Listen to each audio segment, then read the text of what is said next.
Tujuan pembelajaran pada chapter ini adalah yang pertama, memahami pilihan MNC untuk mengekspor ke dan dari pasar negara berkembang. Yang kedua, mengetahui bagaimana perusahaan multinasional menggunakan lisensi dan waralaba untuk memasuki pasar luar negeri. Yang ketiga, memahami kapan dan bagaimana perusahaan menggunakan aliansi strategi internasional di pasar negara berkembang. Yang keempat, mengetahui perbedaan antara usaha patungan ekuitas dan aliansi koperasi. Yang kelima, menghargai manfaat dan potensi risiko FDI sebagai strategi masuk.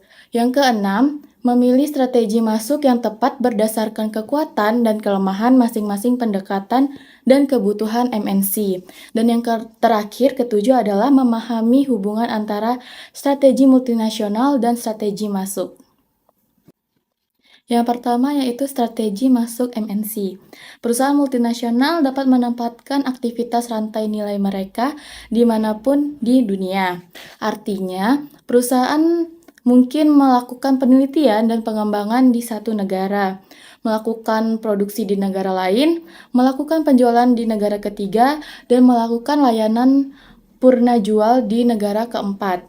Fungsi dasar dari strategi masuk adalah untuk menyediakan mekanisme untuk melakukan berbagai kegiatan rantai nilai di lokasi lain.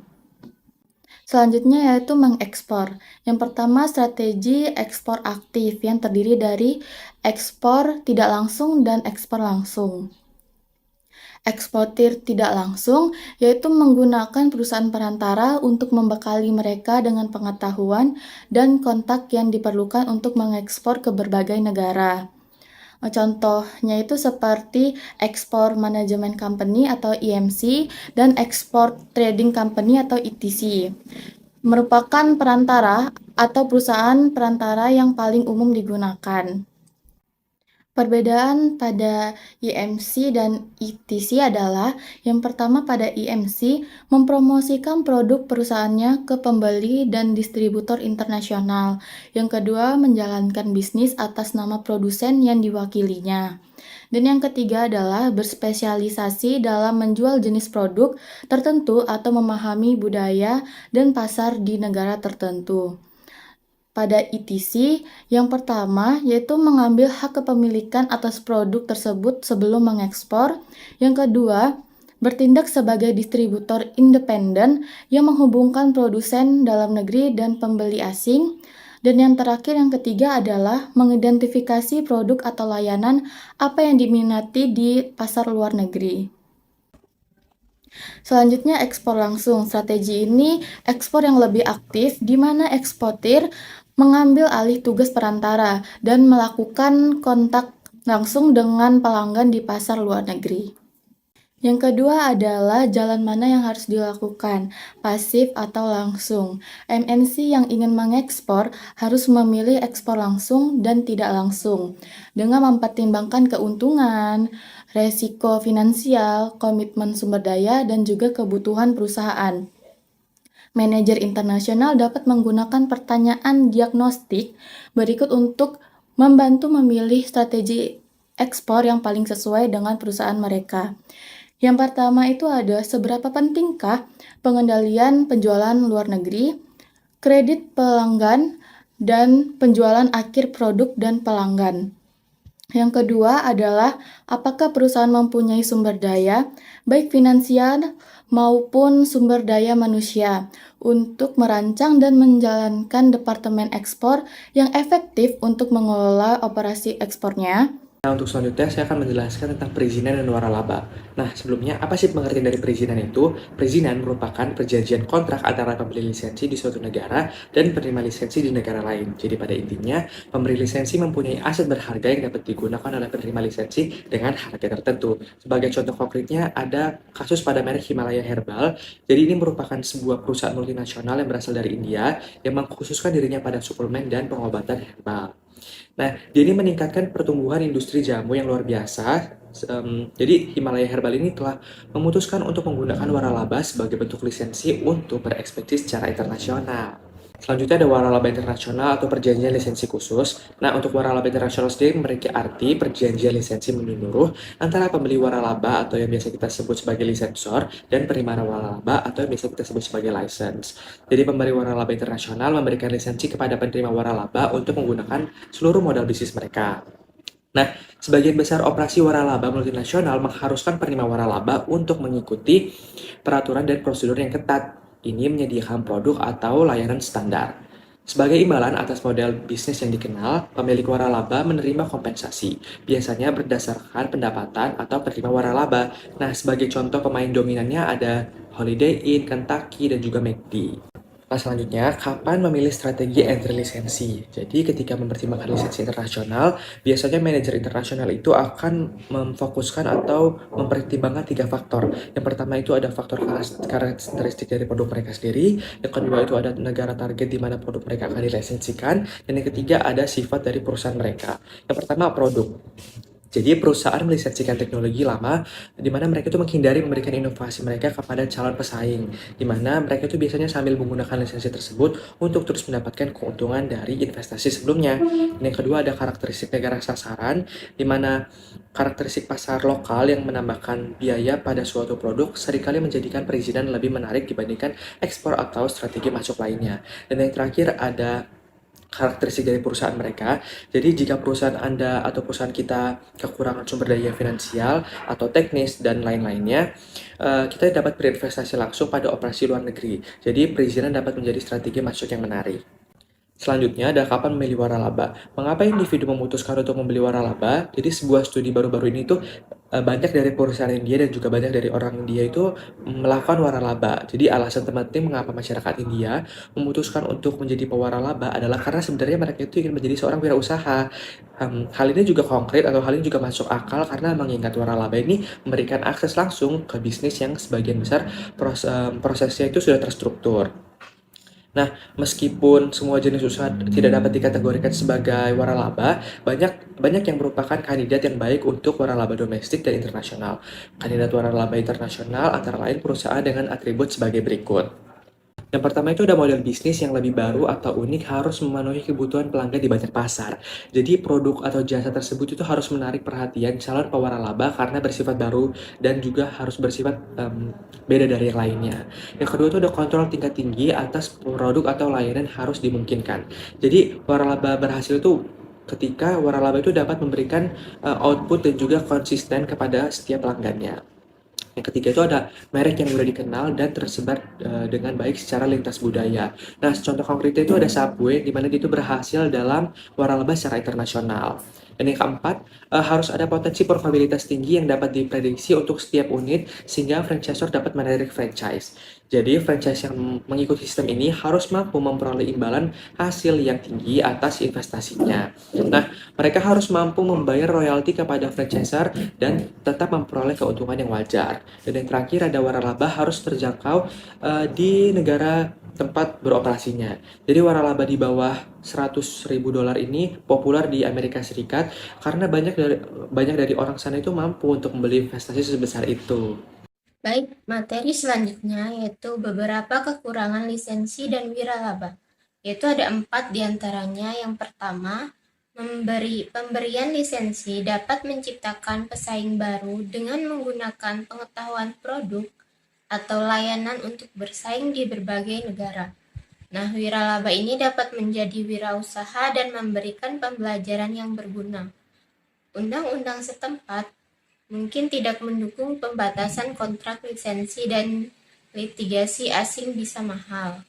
Yang kedua itu perizinan atau waralaba dapat melemahkan kontrol atas perilaku penerimaan lisensi.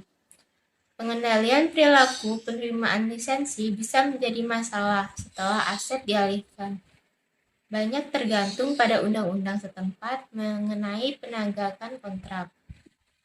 Nah, yang ketiga itu pemberian lisensi atau waralaba bisa mengakibatkan keuntungan yang lebih rendah bagi penerima lisensi atau franchisor. Motivasi untuk menjual produk berlisensi bisa berkurang jika pemegang lisensi memiliki produk sendiri. Biaya waralaba harus rendah yang menarik franchisor yang baik. Nah, yang terakhir itu ada perizinan atau franchising. Bisa memiliki biaya peluang karena memberikan hak eksklusif kepada pemegang lisensi atau waralaba. Hal ini bisa menghambat pemberian lisensi atau pemilik waralaba untuk masuk ke negara penerima lisensi melalui strategi lain yang lebih menguntungkan. Baik, selanjutnya adalah aliansi strategi internasional.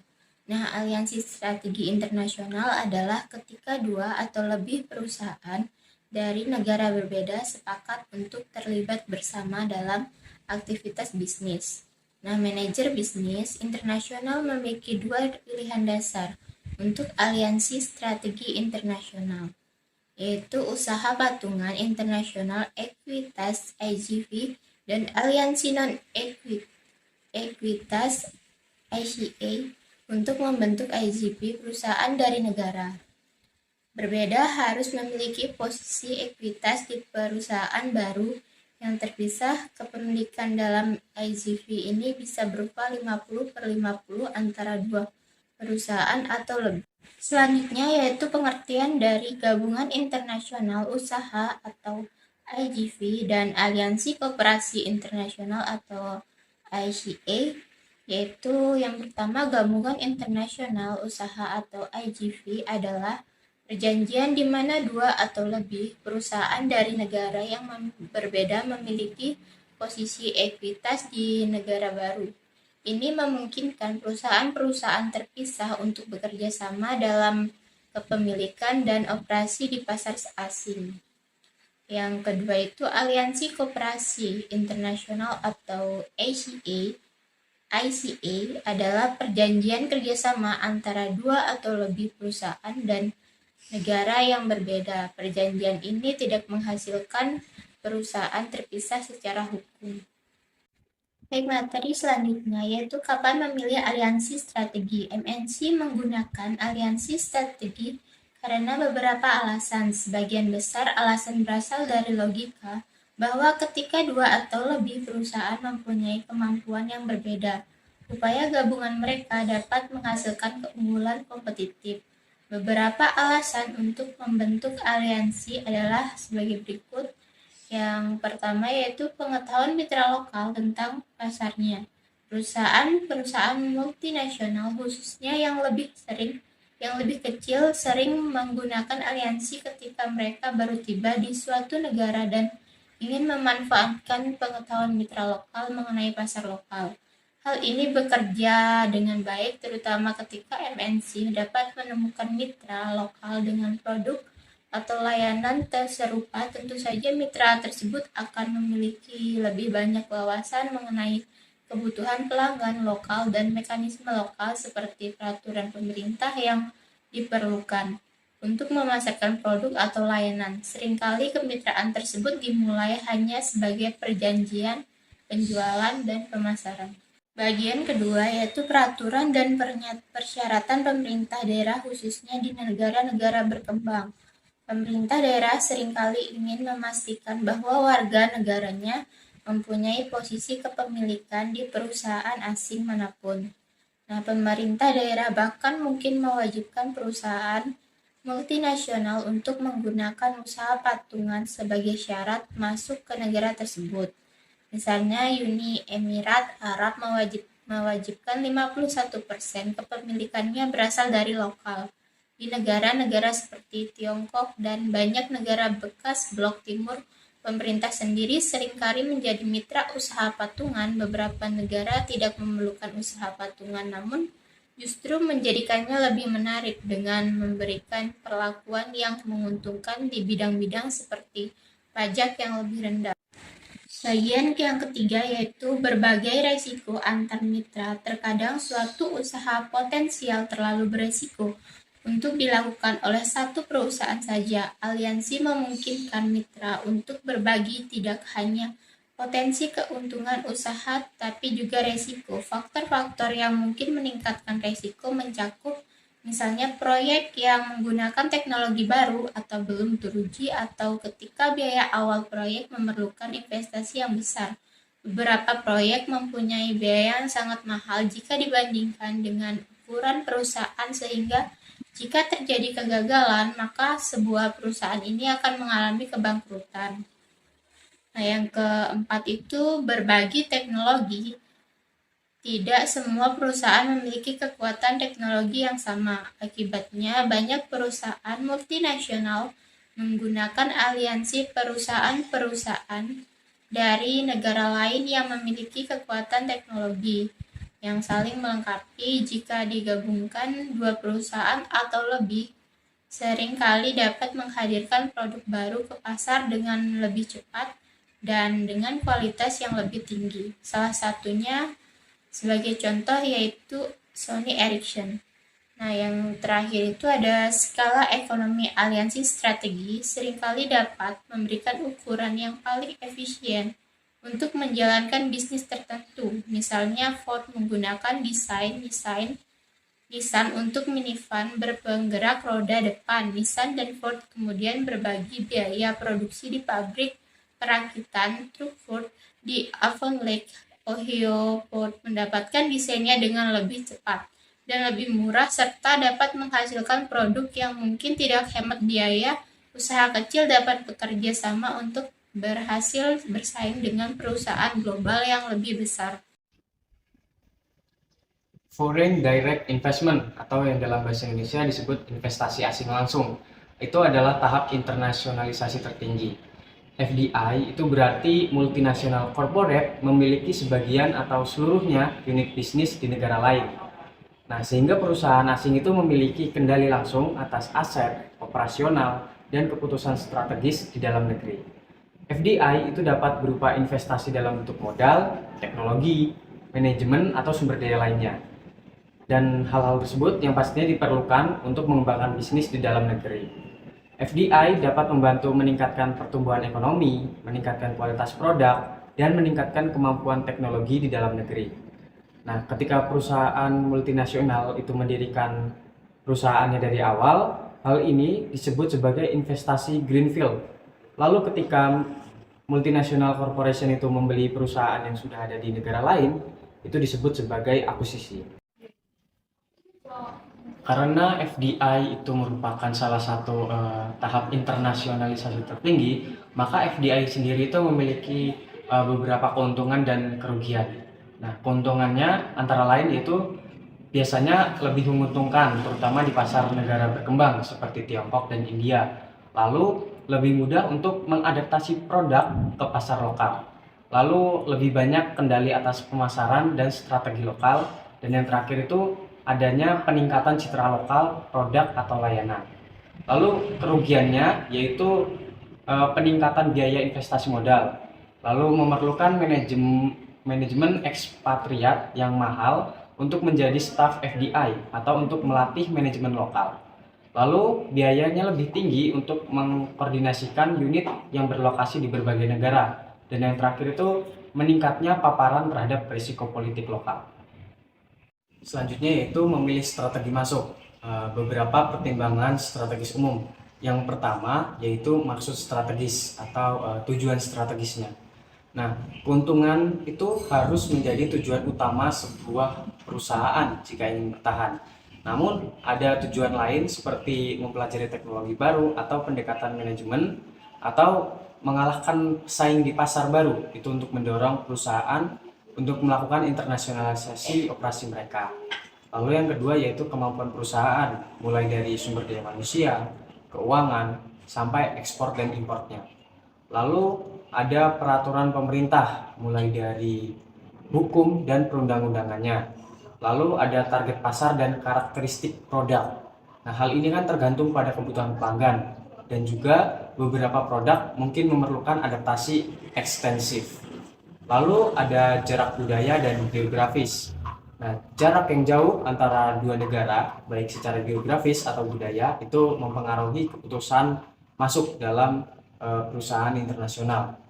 Lalu ada resiko politik dan keuangan dari investasi.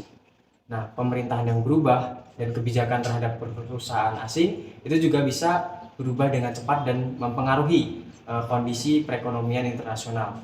Lalu ada kebutuhan akan kontrol, yaitu mencakup kualitas dan harga produk, aktivitas periklanan dan promosi, yang dimana dan bagaimana produk dijual dan layanan purna jual. Nah, hal tersebut merupakan beberapa faktor yang perlu diperhatikan untuk membangun sebuah multinasional corporation. Kemudian ada strategi masuk dan strategi multinasional.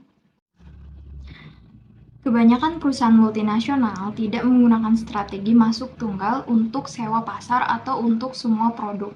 Sebaliknya, mereka menggunakan kombinasi strategi masuk yang mencerminkan pilihan strategis terbaik untuk kondisi lokal yang paling mendukung strategi multinasional perusahaan mereka secara umum. Karena para ahli strategi transaksional lebih mencari keunggulan lokasi dibandingkan para ahli strategi lainnya. Mereka menggunakan strategi masuk apapun untuk aktivitas rantai nilai, apapun yang dapat meminimalkan biaya atau meningkatkan kualitas. Karena para ahli strategi multidomestik dan regional lebih banyak mencari adaptasi lokal. Dengan demikian, pertanyaan diagnostik dasar bagi manajer internasional adalah strategi masuk apa yang paling sesuai dengan tujuan strategis perusahaan untuk berada di negara atau wilayah tertentu. Kemudian, perusahaan multinasional bisa dibagi menjadi 4. Yang pertama, multidomestik, yang kedua, regional, yang ketiga, internasional, dan yang keempat, transnasional. Setiap perusahaan strategi mengekspor mereka itu berbeda-beda. Yang perusahaan pertama multidomestik, strategi mengekspor mereka itu ekspor produk atau layanan unik ke setiap negara. Yang kedua ekspor regional atau daerah, ekspor produk serupa ke setiap wilayah yang dilayani. Yang ketiga itu internasional, strategi mengekspor mereka itu ekspor produk global ke seluruh dunia yang diproduksi di negara asal. Dan yang keempat itu strategi mengekspor mereka yang transnasional ini, perusahaan transnasional ini adalah ekspor produk atau layanan global di seluruh dunia dari sebagian besar negara lokasi dengan biaya atau kualitas yang menguntungkan. Berikutnya untuk perizinan perusahaan multidomestik, yaitu lisensi perusahaan lokal memberikan fleksibilitas untuk beradaptasi dengan kondisi unik suatu negara. Kemudian yang kedua, perusahaan regional, perizinannya itu lisensi perusahaan regional memberikan fleksibilitas untuk beradaptasi dengan kondisi unik di wilayah tersebut. Kemudian yang ketiga itu internasional. Bentuk perizinan mereka itu yaitu lisensi sebagai strategi pengganti jika persyaratan lokal atau hambatan impor menghalangi ekspor dari negara asal. Kemudian yang terakhir, perizinan untuk model perusahaan transnasional, yaitu lisensi mereka dalam kondisi serupa dengan strategi internasional. Jika kondisi lain menghalangi impor untuk mencapai produksi optimal, lokasi atau jika faktor risiko lokal atau hambatan lain berlawanan dengan indikasi penanaman modal asing. Itu kemudian strategi masuk IJV atau Aliansi Koperasi untuk Perusahaan Multidomestik, yaitu mempekerjakan ketika pengetahuan mitra mengenai kondisi negara seperti adaptasi terhadap produk atau layanan diperlukan. Kemudian untuk perusahaan regional mempekerjakan ketika pengetahuan mitra mengenai kondisi regional seperti adaptasi terhadap produk atau layanan diperlukan. Kemudian yang ketiga untuk perusahaan internasional yaitu menggunakan IJV atau aliansi untuk kegiatan rantai nilai hulu guna melengkapi sumber daya yang dimiliki, misalnya biaya investasi bersama, mempekerjakan hilir di bawah kondisi yang sama seperti perizinan. Kemudian yang keempat ini untuk perusahaan transnasional yaitu menggunakan IJV atau aliansi untuk kegiatan rantai nilai hulu guna melengkapi sumber daya yang dimiliki. Misalnya berbagi pengetahuan penelitian dan pengembangan. Gunakan hilir dalam kondisi yang sama seperti perizinan. Nah, kemudian berikutnya untuk investasi asing langsung. Untuk perusahaan multidomestik yaitu memiliki aktivitas rantai nilai penuh di setiap negara, mulai dari bahan mentah hingga jasa. Kemudian yang kedua, perusahaan regional memiliki aktivitas rantai nilai penuh di wilayah, distribusikan aktivitas di dalam wilayah untuk keunggulan lokasi. Kemudian untuk yang ketiga, internasional, yaitu pekerjakan untuk hilir aktivitas rantai nilai seperti aktivitas penjualan dan layanan purna pasar. Yang keempat, transnasional, yaitu mereka gunakan VDI untuk aktivitas rantai nilai apapun dimanapun di dunia yang memungkinkan keunggulan lokasi. Kemudian di sini ada studi case untuk materi yang tadi, yaitu judul studi case-nya AB peternakan F tua P pindah. Ketika mempertimbangkan untuk memindahkan waralaba ke luar negeri, sebagian besar perusahaan pertama-tama memikirkan pasar yang secara geografis dan budaya dekat dengan negara asal mereka. Bagi sebagian besar pemilik waralaba Amerika, misalnya Kanada, dianggap sebagai pilihan yang baik dan aman. Salah satu kasus yang menarik adalah kasus Moran Family of Brand di Midlothian, Illinois. Perusahaan asal Chicago ini mewaralabakan 3 jenis layanan otomotif dan telah menjadi internasional pertama mereka yang akan beroperasi di Nigeria, di mana berdasarkan data Nigeria dengan populasi 158 juta jiwa adalah negara terbesar di Afrika.